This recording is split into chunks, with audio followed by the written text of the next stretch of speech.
أصدقائي وأحبائي في الله، بغيب عنكم كتير أنا اليومين دول. نبدأ الفيديو بتاعنا الأول بالصلاة على الحبيب عليه الصلاة والسلام. بغيب عنكم، مش بنزل فيديوهات على طول،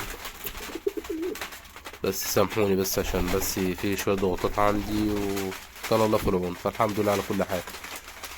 خلينا في فيديو النهاردة نبدأ فيه. واحد صديقنا سألني في التعليقات ايه علاج دمعة العين. دمعة العين يعني ممكن يبقى مرض تنفسي، لازم تشخص الأول المرض، لكن هي فعلا دمعة عين ولا مرض تنفسي. حاجة في الجهاز التنفسي هي اللي عاملة كده في العين.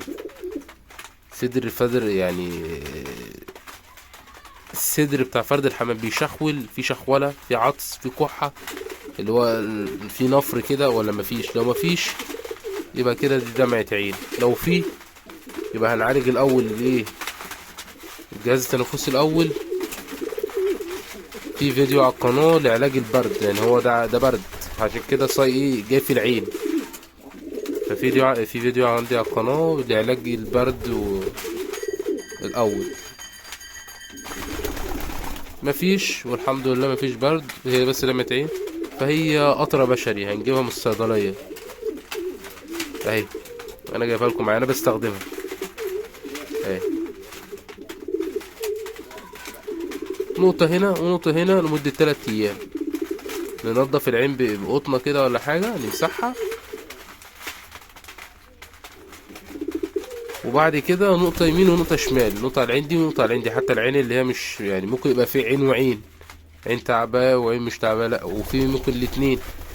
فنقطة يمين ونقطة شمال، هو ده علاج دمعة العين. وربنا يعافي كل فرد يا حباب.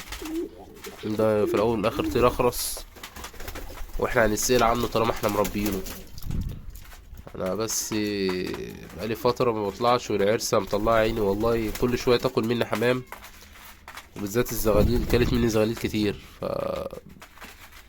هغير الشكل ده، شكل العين دي والجناب دي هغير. يعني انا في فيديو تاني كده من هنا ليوم الجمعة هغير كل ده ان شاء الله بمشيئة الرحمن، وهوريكم الشكل الجديد يوم الجمعة بعد الظهر ان شاء الله. وده كان فيديو النهاردة.